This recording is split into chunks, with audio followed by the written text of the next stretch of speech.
What did you find when you first kind of started engaging on TikTok? Every hour that I spend on TikTok, I learned so many new things. And that's the magic of TikTok, is that there's so many weird and wonderful things that you discover that are a goldmine of opportunity for a brand. As a brand, what is your philosophy for how you engage with your audiences on TikTok? It's important for us to show up on TikTok as a member of the community, not just as a brand with an account. How do you get the legal team, the CFO, the product team, et cetera, involved? One day at a time. When I first joined EOS, the first brand campaign that I ever worked on, I was asked to remove the word damn from a piece of content that we were creating. Okay. Fast forward a year or two after that, and we had this massive viral moment. Am I allowed to say this? You are absolutely allowed to say That was this. based on a creator who said that EOS shave cream was the secret to bless her effing cooch. Come a long way. We've come a long way. Now we say Pound Town. Yeah. Hello, welcome to Made for TikTok. I'm Sofia Hernandez, Global Head of Business Marketing and Commercial Partnerships here at TikTok. And today I have the pleasure of chatting with Soyoung, the award-winning Chief Marketing Officer of EOS. Soyoung has been recognized by Ad Age and Adweek for her visionary and innovative strategies. And under her leadership, EOS has set record-breaking engagement milestones, both on TikTok and off. She continues to be such an innovative leader, especially when it comes to marketing, commerce, etc. So we're here to chat with her today. Soyoung, let's get started. Soyoung, hi, welcome. Thank you. This is incredible. I'm so happy to have you here. We've done this a few times over the years. And I say over the years because you were really one of the CMOs leading a brand who leaned into TikTok early days. Back in 2019, you did some pretty incredible stuff and you continue to evolve your presence on TikTok. I'd love to know, like, what back then made you interested in the platform? Back when, like, everyone was like, I've heard about it. I don't really know what it is. Like, why were you willing to dive in? Yeah. So I actually think that anybody who wasn't eager to dive into TikTok back then, or frankly even now today, it's because they haven't experienced the power of TikTok and what it does. Even for me, back in late 2018 was when I first downloaded the app. And I just remember being so enthralled by it, being so consumed by all of this entertaining content, and being just immersed in the world of TikTok. And so I felt that if I felt that way, and if all of the young people on my team were talking about how they felt that way, there was no way that our audience wasn't going to feel that way.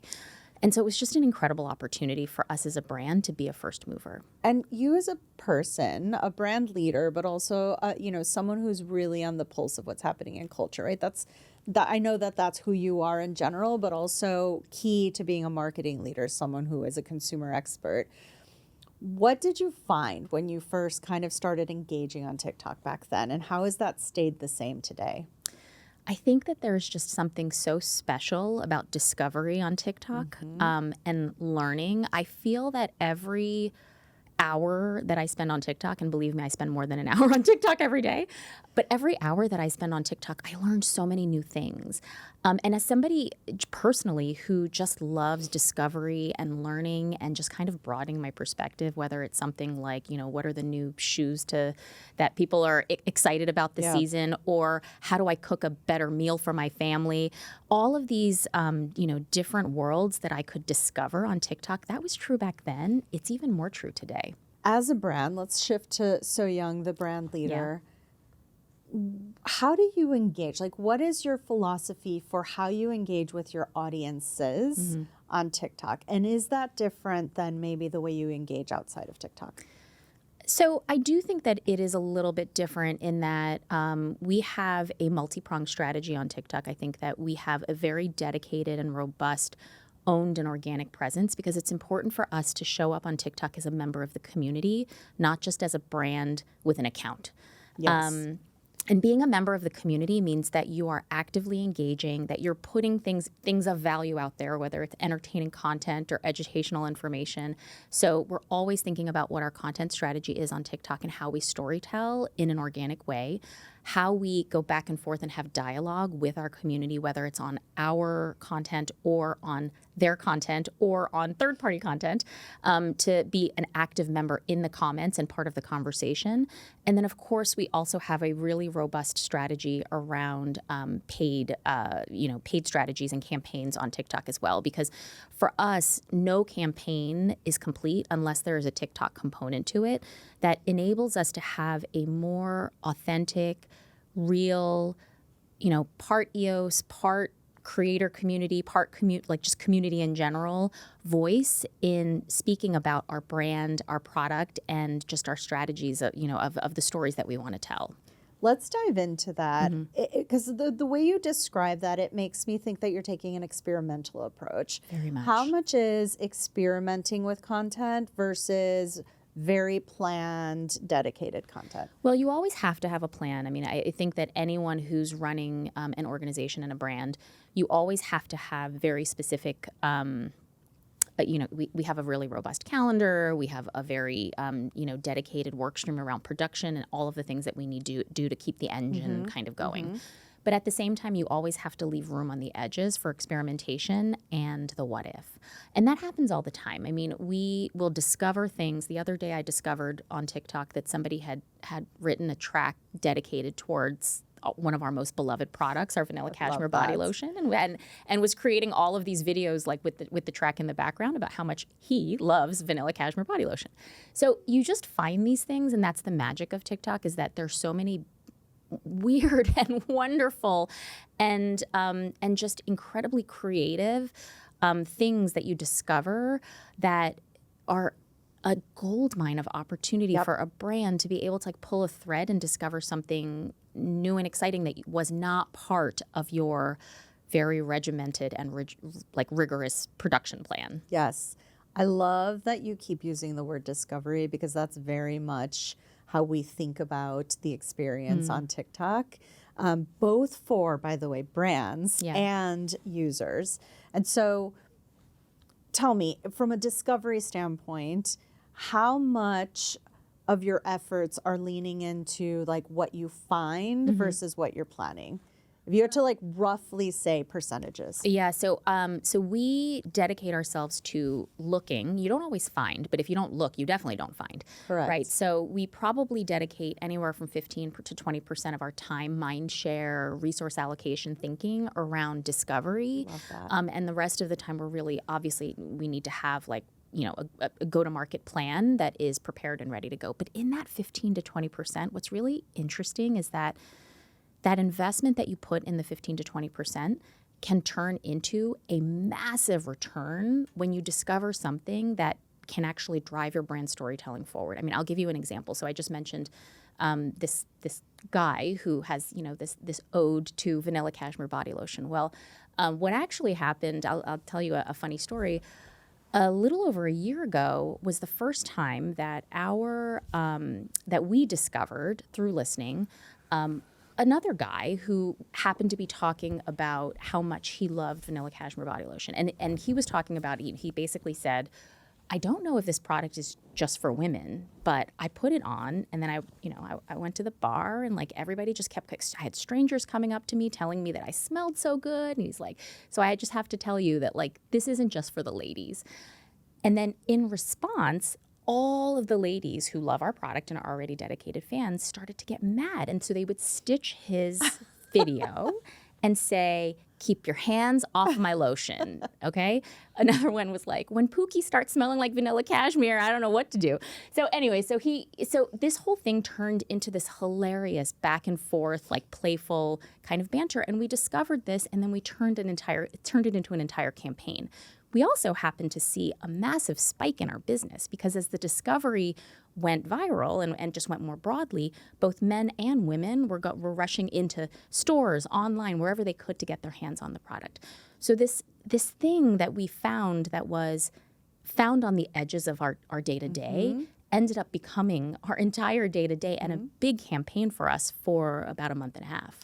And I want to dive into the practicalities of these things, because these are the conversations that I have with CMOs all over the world and the questions that they have. So does that mean that in this discovery, right, that you are now shifting funds that you had allocated to another project into this because this is something you discovered, something you need to react to in Yeah. real time?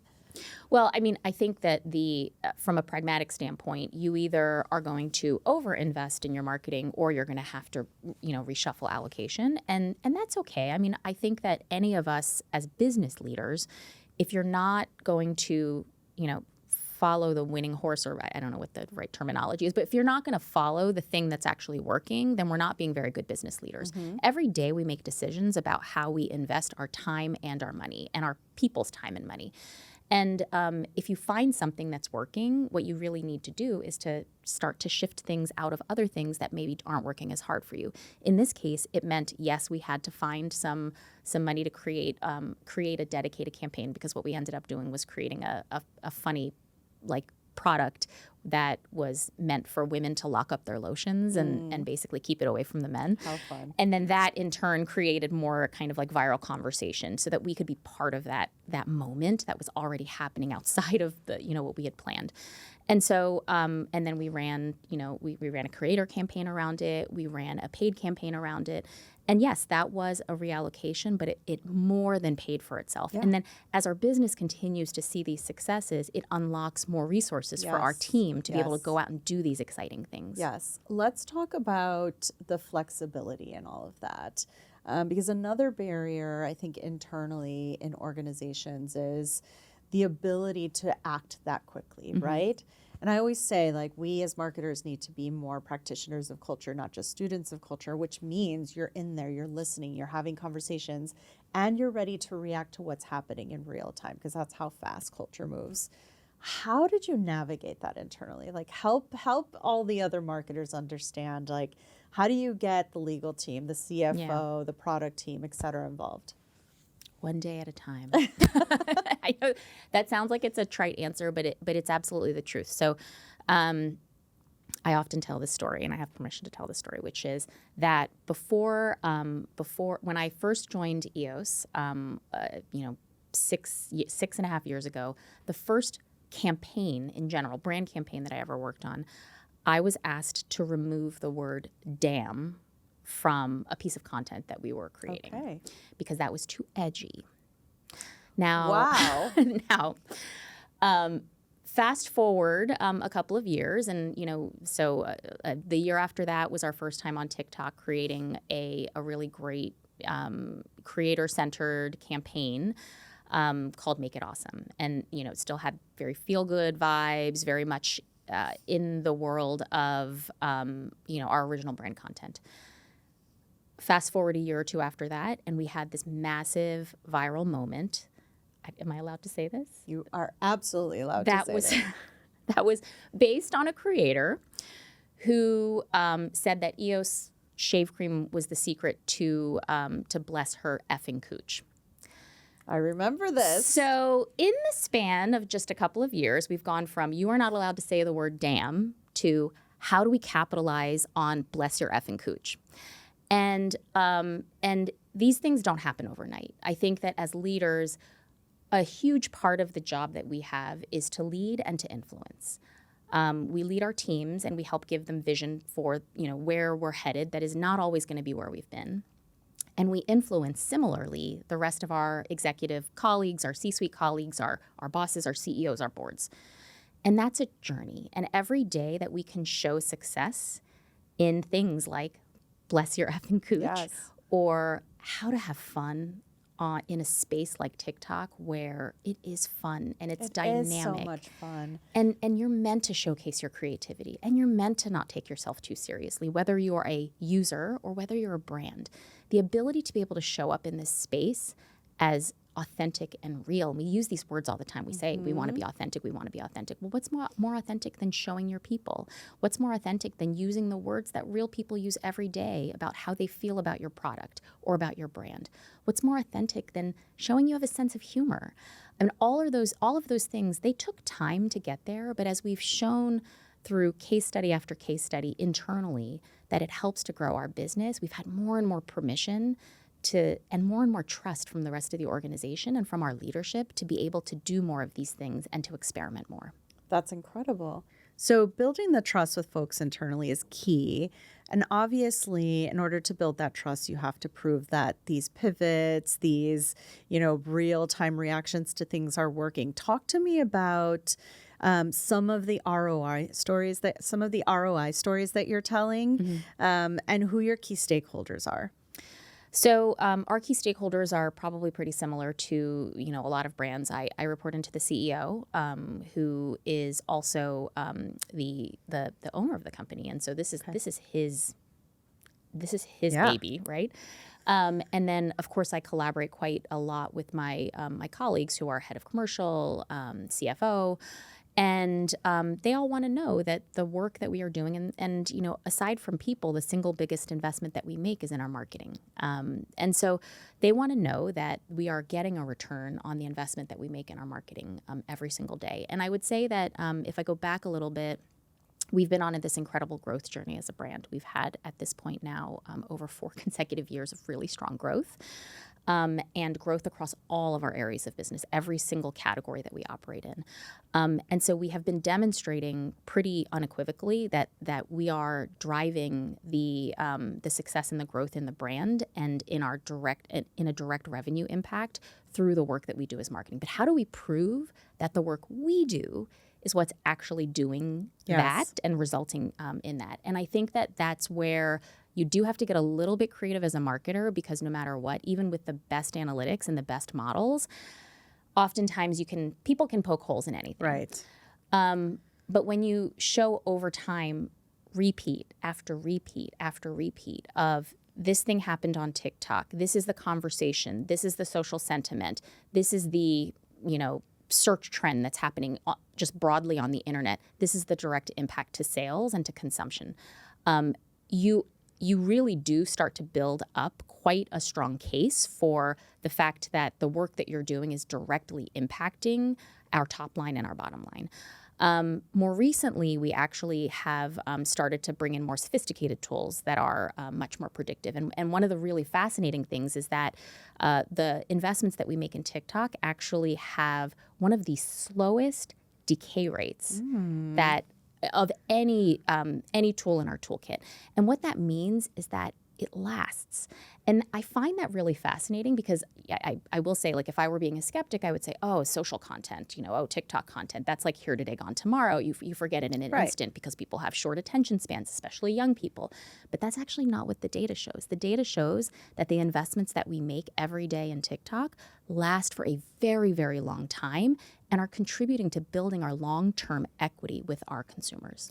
Well, yeah, because you're connecting with people almost as another person, right? And that's what consumers want today, or that's what people want today.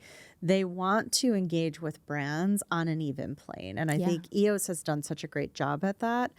Let's talk about, there are so many examples, and I know because I've worked with you and have followed the brand over the years, back since 2019, but what's another example you can share with us about something that happened on TikTok that prompted action from EOS? Well, at the risk of getting into trouble, I'm going to share something with you that is really quite a funny story. So, I talk about our body lotion. Our body lotion is a beloved product. We are actually the top product in the country at this point, a lot of which was done through all of the work that we've done on TikTok. And it's a great product. It's we have some back here for folks to try out. And it's really rich and luxurious. And I'm going to get a little technical because what happens when a rich and luxurious formula, the lotion, is inside a bottle and there's a pump, for easy dispensing, and you pump it. And not only is the formula rich, but you love the product so much that you're using it up really fast.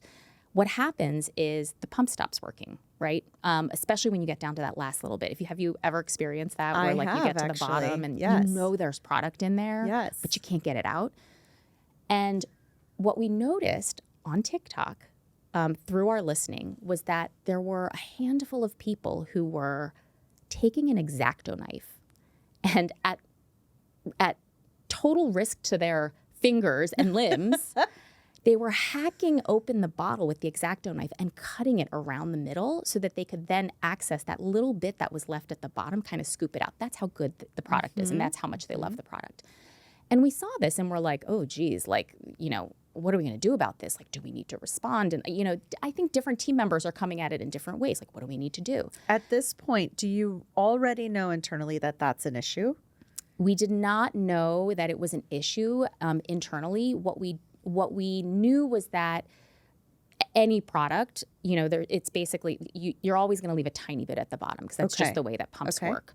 But the specific issue here that we discovered through this insight from TikTok was that people were using the product up so fast that it didn't have time for gravity to settle the product at the bottom. Yes. So that's what we were learning, was that this was becoming an issue like really quickly. Whereas like if you use it like sort of once a day, it'll all settle down to the bottom. But they were using it like 4 or 5 times a day. And so it was just sort of like not catching up. So we learned that from TikTok, and it was just a handful of people, but their content was kind of catching on, and people were like, yeah, I've experienced that too, and like, what should we do? And like, now I'm going to take out my sharpest scissors, and we're like, oh my God.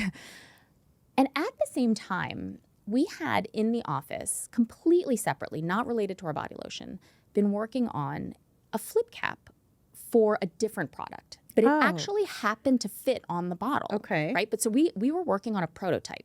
We did not have, this is not in production. This is not something that was created specifically for the body lotion. It was completely off to the side, still in R&D mode.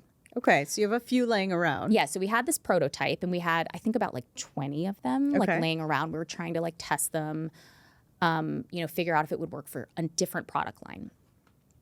And so I said, what if we just sent these to these people?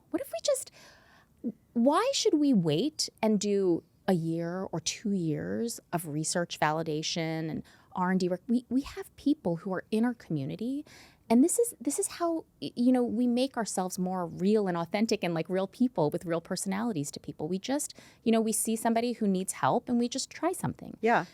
Wait, so you go down the hall to R&D.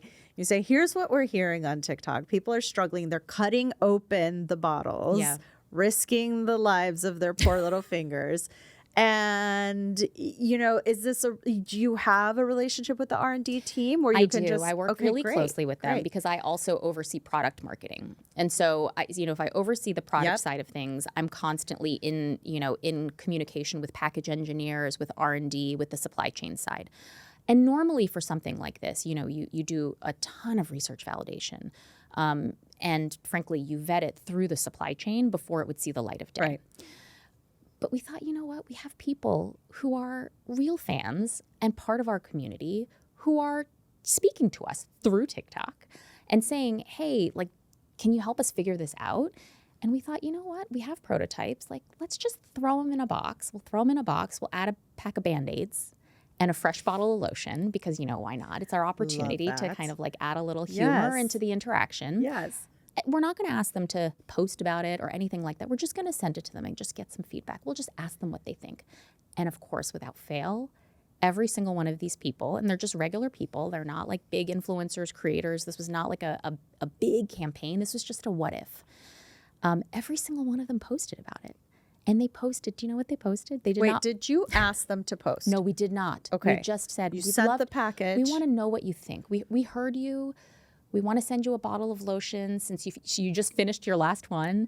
And we just want to get your feedback. But of course, I just want to call that out because I think not everyone would have taken that approach. They would have wanted something in return. They would have wanted it to be very intentionally mapped out. Like, can you please, if you like this product, will you post about it, please, etc. And you just said, guys, try this. Yes. Try something, spare your fingers. And did you also, in the note, talk about how this was a prototype? Yes. Okay, yes, great. We absolutely did. We said this is a prototype. It's something that we sort of are testing out, but what better way than to get your feedback? And you know what? That's a reality because consumer research is happening sort of like behind the scenes all of the time. But why not reach out to the people who already indicated that they have an interest in something like this and get their feedback? What would be more valuable than that? And so then they posted and they said, EOS just sent me this package. They sent me this cap to, because they saw what I did. And the feedback was so overwhelmingly positive. This completely just, organic kind of like feedback that they were giving to us about how, one person said, any other brand would have blocked me, and you didn't do that. Instead, you sent me something because you want to know my feedback. She said, do you know how special that makes me Yeah. feel? And so, of course, their content then, because it was, all part of this sort of ongoing story arc, their content then had all of this massive broad reach. I don't know if I've ever mentioned this, but we actually ended up having focus groups I think it was about a month or a month and a half later. This is why I'm going to get in trouble. This is why you should control what I'm going to say. But in these focus groups, the moderator asked, who remembers seeing an EOS ad? An ad. Nobody raised their hand. Do you know how much that hurts as a marketer? Yeah. And then what they said about like 5 minutes after that, they said, but I remember seeing that they have this new flip cap that they're trying out on the lotions. And multiple people in these focus groups had seen that. So they didn't remember seeing an ad, but they remembered hearing about this specific thing that we were doing to engage people, our community. And that's really the brand that we're trying to build, and why TikTok is such an integral part of our strategy. And it's really at the heart of our strategy, because what we're trying to do is build a brand that isn't just a brand and that isn't just a nameless, faceless corporation, but that is viewed as a member of the community. Yes. And this is such a core part. This is one activation, but every day there are these things that are happening within the team where we think about how do we do more of this and how does TikTok play into that strategy? So a male user of your body lotion talks to you or sends a message out about how amazing this product is. Are you targeting males for that product? We are very interested and thinking about the specific role that those consumers play within our audience. So when Kevin first posted about our product, honestly, it hadn't even occurred to us, because we have traditionally been a brand that's been like 98% plus targeting, thinking about, and then frankly consumed by women. And so this was the first time that we thought something that smells like cupcakes would be something that would appeal to men. But it turned out that he wasn't the only one. So after his Incredible. TikTok Yes. kind of exploded, there were all of these men who started to say, like, I went to go pick this up. I bought this. I've been using it. Who says this is just for women? I mean, it was really incredible. And it's been really fantastic to see how much men have embraced our brand and our product. And it's really opened our eyes to this idea that we have a broader addressable market that we can go after. And all of that insight started with Kevin on TikTok. Yep. This is what I love about the opportunity for brands, and really honestly for anyone who's on TikTok. But the fact that you're there, the fact that you're listening, the fact that you're looking, I mean, you realize that there's a whole new audience for this product. And you're right. Like, who would have thought that those scents or that product, even in the way you've been promoting it, likely not to that audience, is attracted to this product. And so I love that TikTok is even helping you find new areas, new consumers to target. Well, it's also helping us to find new strategies. And I'll give you another story, which is that, I've talked about our body lotion, and that's sort of been like this crazy success story that's happened over the past couple of years. And when you look at the body lotion market, like if you actually look at the marketplace, it's predominantly a very therapeutic and clinical category. So if you look down the aisle and within food, drug, and mass, almost everything is very heavily claims-based. A lot of dermatologist kind of recommended clinical kind of products.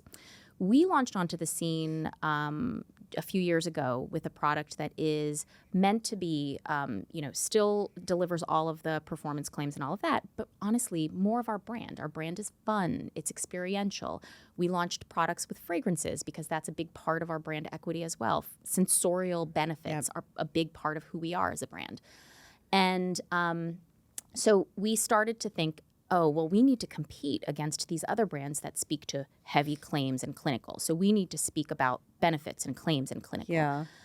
We launched the product and, it was doing very well. But we started to notice something, and it happened in the comments. And if anybody has ever told you to not read the comments, then they are lying to you. The comments are gold. Yes. All of the magic is happening. It's all about the comments. Yes. Because once we started to read the comments, we started to see things that were very interesting. For a brand that was saying things like 24 hours of moisture, we started to see that people were saying, well, that lotion got me pregnant.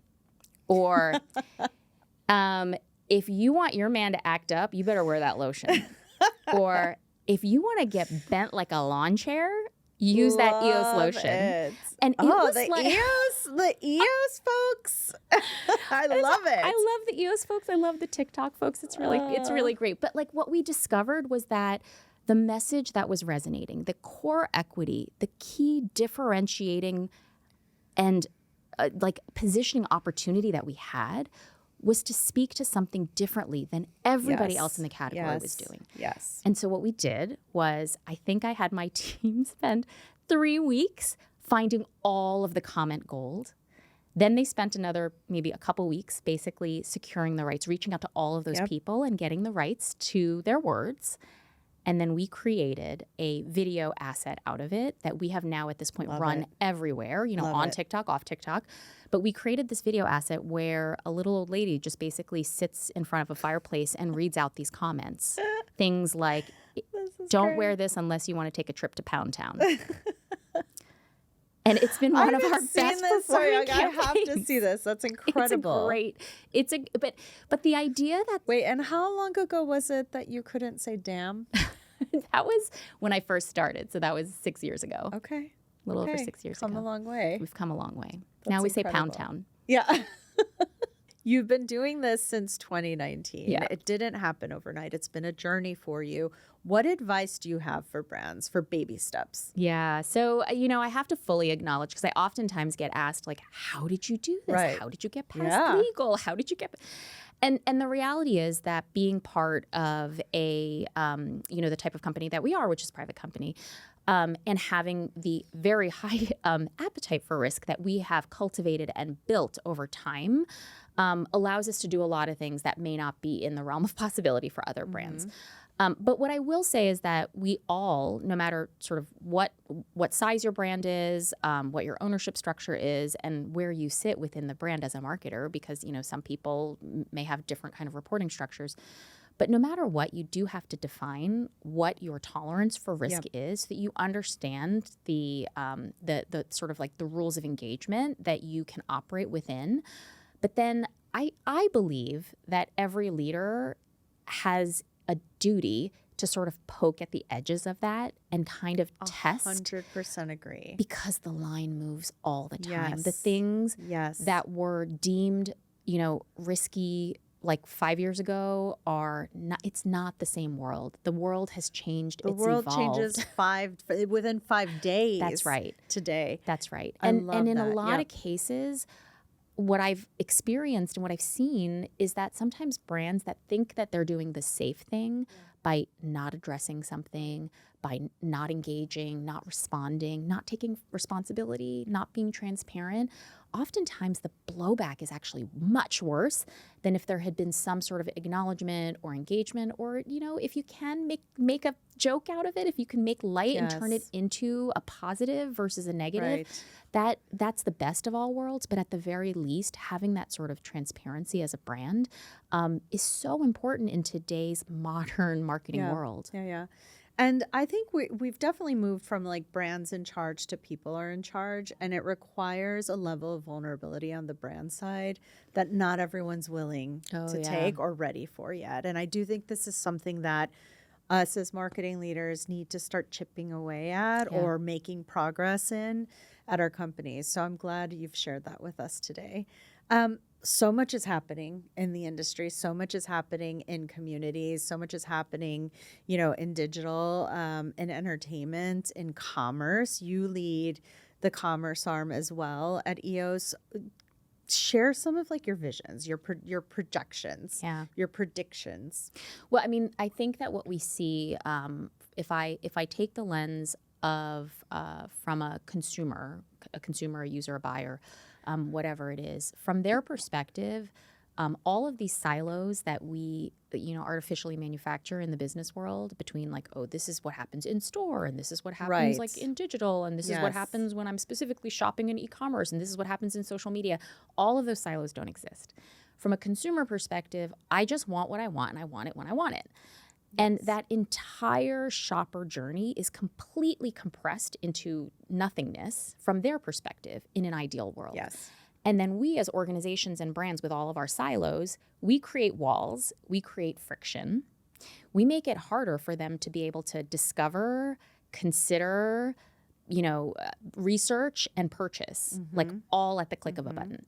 And I think that as we continue to evolve, as things, like TikTok commerce, as social commerce continues to evolve within the landscape, specifically speaking to the US actually, because it's quite evolved in other places around the world, that compression that a shopper frankly prefers will become a necessity for us to be able to deliver on that. So they need to be able to learn about something, think about it, and then purchase it all kind of simultaneously.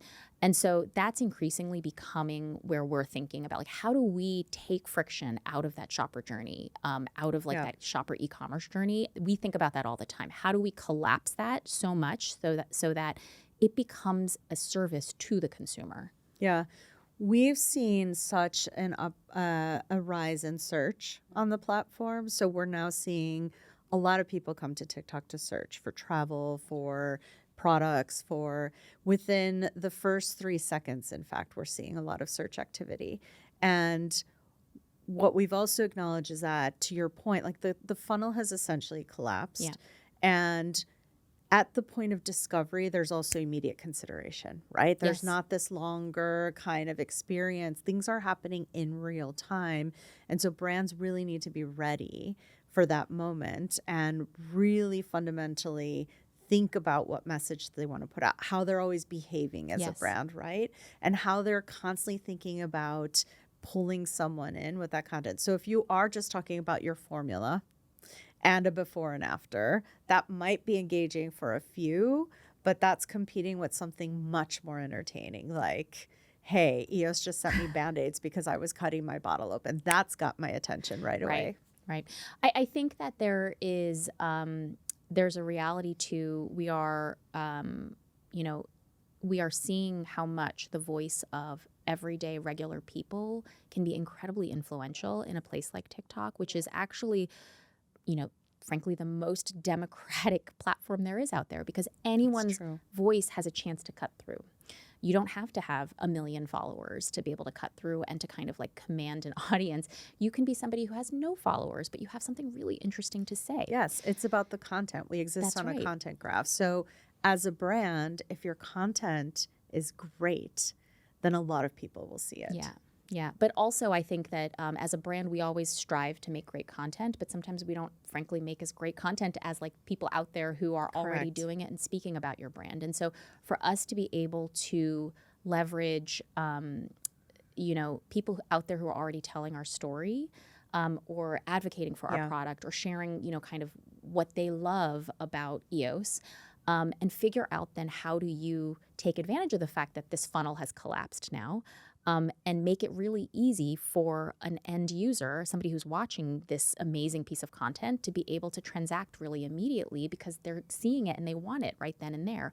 And in particular, in our category in beauty, it's always been very much like this desire-driven category. And so that's incredibly important. Being able to transact at your fingertips is very important. Agree. Okay, my last question. Ready? Why did you wear the same sweater as I? because I'm obsessed with you, of course. This was not planned. I just want to be Sophia. This was not planned, but we're happy and we didn't change. We're owning it. We're owning it. No, really. The last question is: talk to us about how you've evolved with navigating creating content. Yeah. Like 3 years ago, we were talking about leaning heavily into creators. 3 months ago, we were talking about using AI tools. So like, there's a lot of change, a lot of things available. Tell me how you approach creative. So we certainly have a playbook in place, but we would be foolish if we didn't revisit that playbook quite frequently. Yes. And then if that's a theme for you. You're regularly it's important, and I think that as somebody who just frankly loves like learning and studying, I think it's really I'm in the perfect job. But for us, what that learning and studying means is that we are avid consumers. We are avid users of TikTok. It means that I myself am spending quite a lot of time and probably accounting for much of that search volume that you referenced earlier. Yep. Because I just love to consume like entertaining content on TikTok. And what it does is it helps us to see what the shifts that are happening in real time. Because like you said, things are changing very rapidly. It actually keeps our teams really engaged. They love to come up with the next innovative, creative, exciting way to storytell.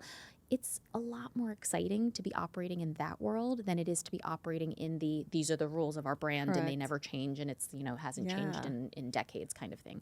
So what we found is that by being a brand that values innovation and disruptive creative, we attract talent that values innovation and disruptive creative, and it's become this virtuous cycle. And I really like to say that, the work that you put out there brings the next generation of talent into your organization, and it all kind of continues to feed off of itself. And if I would say that there's any benefit beyond the business success, beyond, the awards and the accolades, to me, it's this incredible, talented organization that we've built. That is, I think, the legacy that I'm the most proud of, and I believe in large part to our partnership with TikTok. Thank you. Well, I'm glad. I'm glad that this has been such a successful partnership. It is amazing to watch you be a part of culture, be a part of a community. It is not an easy thing to do as a brand when you have a bottom line to hit. Yeah. I think you guys have really mastered it. Soyoung, thank you so much for sharing your journey and all of these best practices. I always learn from you, and I know everyone watching is going to appreciate this podcast. Thank you so much. Thanks, Sophia. And for those of you watching, make sure that you click the link in our bio to learn more about our commerce solutions and how TikTok can be a core partner for you and help your business grow. Also, make sure you subscribe so you don't miss an episode of Made for TikTok. We're going to have incredible guests like Soyoung in our future episodes. See you next time. Bye.